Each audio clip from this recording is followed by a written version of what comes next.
कितने लोग महाभारत देख चुके हैं और कितने लोग आज की महाभारत देख रहे हैं? अगर देख रहे हैं तो मत देखिए।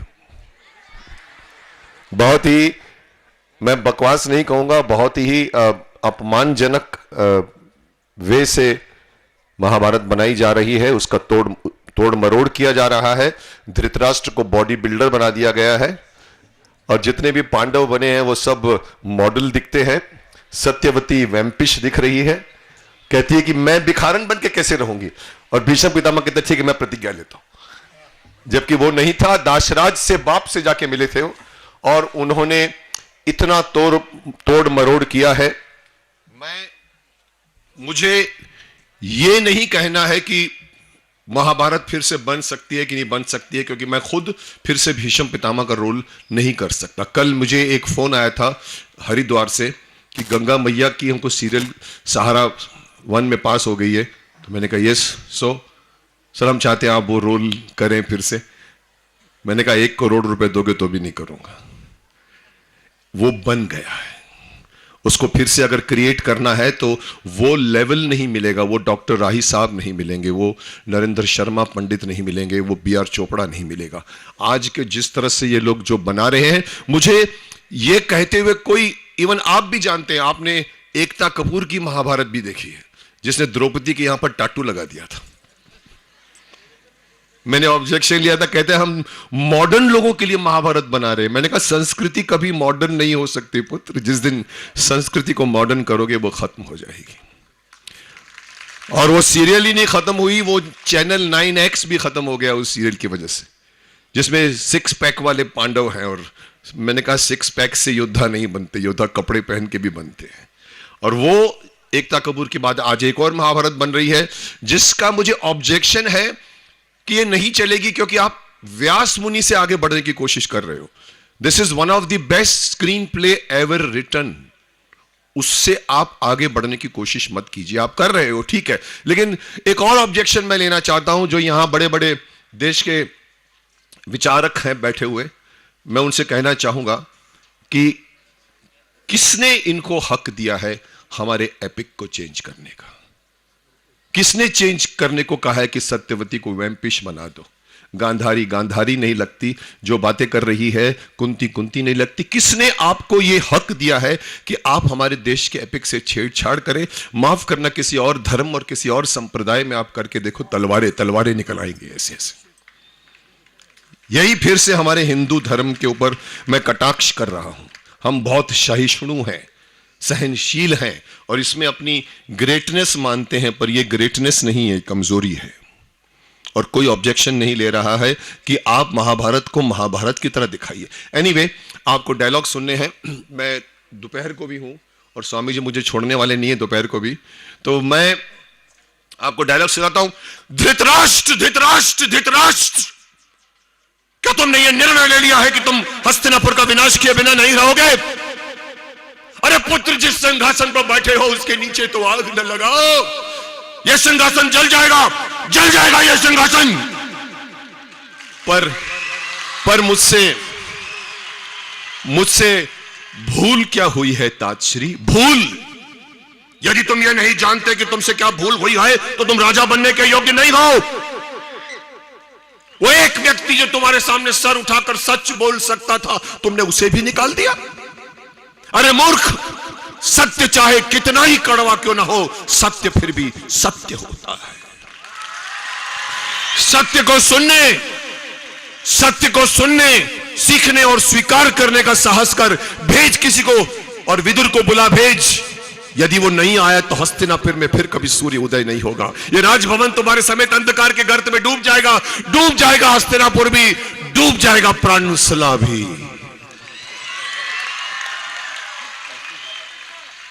भीष्म प्रतिज्ञा कर करके मेरी शादी नहीं हो पाई है पुत्र। हर स्टेट में मुझे लोग भीष्म प्रतिज्ञा करवाते हैं। ये अभी करवानी है या दोपहर को करवानी है? अभी चाहिए। मैं यही बताने जा रहा था कि भीष्म प्रतिज्ञा को क्या इन्होंने पेश किया है और क्या हमने किया था। दाशराज के पास में जाके देवव्रत जाके पूछता है कि क्या प्रॉब्लम है, और दाशराज कहता है कि मेरी बेटी का क्या होगा, तुम तो युवराज हो, तुम राज के गद्दी पर बैठोगे, मेरे पुत्र जो होंगे, मेरी बेटी के पुत्र का क्या होगा। और तब जाकर देवव्रत प्रतिज्ञा लेता है जिससे उसका नाम भीष्म पड़ जाता है। और आज की महाभारत में बाप है ही नहीं। यह आज की परंपरा नहीं है कि सीधा जाके लड़की से बात करना है, वो भी किसी मैदान जंगल में जाके पूछता है क्या प्रॉब्लम है आपको, बोलती मैं कैसे रह सकती हूं, मैं कोई भिखारन बन के रहूंगी अपने इस राज में, मेरे बेटों का क्या होगा। और फिर जाके वो बोलता है ठीक है ऐसा है, तो वो प्रतिज्ञा लेता है, वहीं खड़े खड़े प्रतिज्ञा लेता है, विच इज रॉन्ग।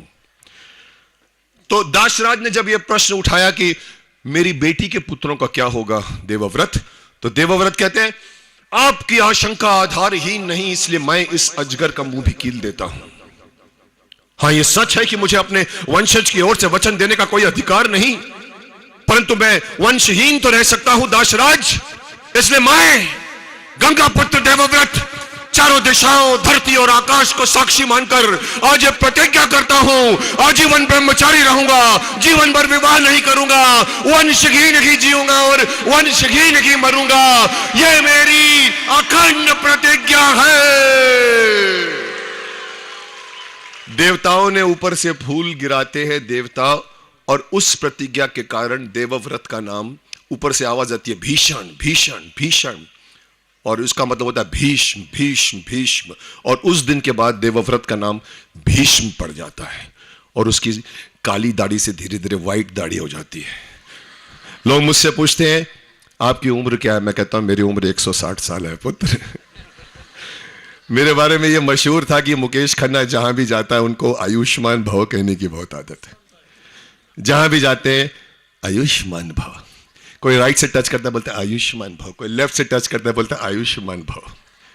उनके घर वाले इनके आयुष्मान भव कहने की आदत से बहुत परेशान हो जाते। एक बार मुकेश के घर पे एक मुसलमान दोस्त आता है, मुकेश दरवाजा खोलता है और उनको बोलता है आयुष्मान, अंदर आके लिख बिठा देते हैं। जब अंदर आके बैठ जाते हैं, गप्पे शप्पे होती है, चाय शाय होती है, और फिर वो दोस्त चला जाता है, तो मुकेश भाई के परिवार वाले मुकेश खन्ना पे चढ़ जाते हैं। आपको तो मालूम ही नहीं पड़ता, जिसको भी देखो आयुष्मान भव आयुष्मान भव आयुष्मान भव कहते। मुकेश बोलता भाई मैंने उसको आयुष्मान भव नहीं कहा। बोला छोड़िए, आपको तो मालूम भी नहीं पड़ता, आपको तो नींद से उठाते हैं हम लोग चाय के लिए, तो बोलते आयुष्मान भव। अरे वो मुस्लिम है, उसको क्या मालूम आयुष्मान भव क्या होता है। मुकेश ने कहा भैया मैंने उसे आयुष्मान भव नहीं कहा भाई, मैंने उसे कहा आओ उस्मान भाई आओ। अब ये मेरे साथ जुड़ा हुआ है, मैं स्वामी जी को भी कह देता हूं, मेरे सामने जो आता है मेरा हाथ उठ जाता है। इवन राष्ट्रपति अब्दुल कलाम जी को भी मैंने कहा था मैं आपको भी कह सकता, बोला हाँ मैंने कहा आयुष्मान भव। सो ये मेरी जिंदगी में कभी कभी लगता है कि उस ऊपर वाले ने, भीष्म पितामह ने लेटर ऑफ अथॉरिटी दी है मुझे, जा बेटा आशीर्वाद बांट। उस 25 सालों से आज तक मैं आशीर्वाद बांटते चला रहा हूं, उसको तोड़ने के लिए मैंने शक्तिमान बनाया, मेरी दाढ़ी का इमेज तोड़ने के लिए मैंने शक्तिमान बनाया, क्योंकि महाभारत के पहले मैं 15 फिल्मों में हीरो था, और महाभारत के बाद में मैं शाहरुख खान से लेके फिरोज खान तक का बाप बन गया। तब मैंने वो इमेज तोड़ने की कि मुकेश खन्ना दाढ़ी के बगैर ऐसा दिखता है, और पंडित गंगाधर विद्याधर मायाधर ओंकारनाथ शास्त्री ग्राम गुट्टिंडा पोस्ट त्रिखोली की तरह कॉमेडी भी कर सकता है। मैंने शक्तिमान का निर्माण 97 में किया, बहुत चला, 15 सालों से बच्चे घूम रहे हैं, लेकिन अभी भी पीछे से भीष्म पितामह साहब चले आ रहे हैं, और अभी मुझे वो दोनों रूप जीने पड़ रहे हैं। कोशिश थी कि तीसरा रूप न जुड़े, इसलिए नानू का रूल मैंने खींच लिया वापस, ने पता लगा हर जगह मुझे अलग अलग लोग मिल रहे हैं। Thank you very much. बाकी मैं लंच के बाद सुनाऊं? सौगंध कितने लोगों ने देखी थी? अक्षय कुमार की पहली फिल्म चौधरी सारंग कितने लोगों ने देखी थी? गंगा चौधरी सारंग का सर कट सकता है, सूली पर चढ़ सकता है, बारूद में फट सकता है, मगर झुक नहीं सकता। अगली बार आना तो अपने बेटे को साथ लेकर आना, ताकि 20 साल पहले मैंने जो प्रतिज्ञा ली है उसे मैं पूरी कर सकूं। Thank you very very much. Thanks. Arjun, Swami ji का आदेश है अर्जुन वाला एक डायलॉग सुना दो। अर्जुन, ओके। चीर हरण, पंखुड़ी का डायलॉग नहीं होता भैया। पंखुड़ी सीरियल में माफ करना सिर्फ बिंदियां होती है, झुमके होते हैं, साड़ियां होती हैं और कुछ नहीं होता इन तरह की सीरियल में। मेरे आसपास मेरी लड़की बनी है, मेरी बहू बनी है, मैं देखता रहता हूं, साड़ियां ढूंढते रहते हैं, ये कलर नहीं वो कलर चाहिए, ये नहीं ये चाहिए वो चाहिए। मैं बोलता तुम लोग क्या करते हो ये? पर मेरे को हैरानी तब होती है जब मेरी सिस्टर दिल्ली में कहती है तेरी लड़की जो अवंतिका बनी है वो साड़ियां बहुत अच्छी पहनती है। तो आप लोग वो देखते हो और मैं वो नहीं कर सकता। 4 साल तक मैं घर घर नहीं खेल सकता, इसलिए पंखुड़ी उड़ गई। चीर हरण के बाद अर्जुन, द्रौपदी चीर हरण के बाद जो महाभारत का टर्निंग पॉइंट था, जिसकी वजह से कुरुक्षेत्र के मैदान में जाना पड़ा था, जहां लोगों के भावनाओं को हर्ट हुआ। आज भी मुझसे लोग पूछते हैं कि आपने क्यों नहीं चीर हरण रोका? मैंने कहा देखिए, भीष्म पितामह अगर चाहते तो 4 लाफे मारते, धृतराष्ट्र को बोलते हट, शकुनी को बोलते हट सकता था, लेकिन फिर वो नहीं, क्योंकि उनका धर्म था, उनका एक तप था। उन्होंने अपने पिता को यह वचन दिया था कि इस राजगद्दी पर जो भी बैठेगा उसमें मैं पिताश्री की छवि देखूंगा। इसलिए वो हमेशा यही बोलते हैं, रोक दीजिए पुत्र, रोक दीजिए, लेकिन आदेश नहीं देते। तो जब चीर हरण होता है तो अर्जुन आता है नेक्स्ट डे उनके पास, और अर्जुन उनसे बात कहता है कि इस अपमान का विष हम लोग क्या चुपचाप पी जाएं पितामह, बताओ चुपचाप पी जाएं? तो पितामह कहते मैं कौन होता हूं पुत्र इस विषय में बोलने वाला, क्योंकि इस विषय में स्वयं अपने आप निर्णय लेना पड़ता है। क्या दुर्योधन ने द्रौपदी को दांव पे लगाया था? यदि युधिष्ठिर ने द्रौपदी को दांव पे लगाया तो दुशासन, कर्ण और शकुनी ने तुमसे यह कहा था कि तुम उसका विरोध न करो, और यदि नहीं तो इस अपमान का उत्तरदायित्व तो तुम सबों पर है पुत्र, तुम सबों पर है।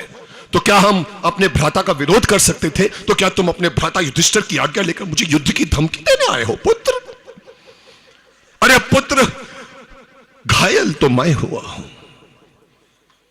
अपमान तो मेरा हुआ है, अपमान तो हुआ है मेरे पूर्वजों का, अरे अपमान तो हुआ है हस्तिनापुर का, और इस अपमानों की भीड़ में केवल तुम्हें अपना अपमान दिखाई दिया।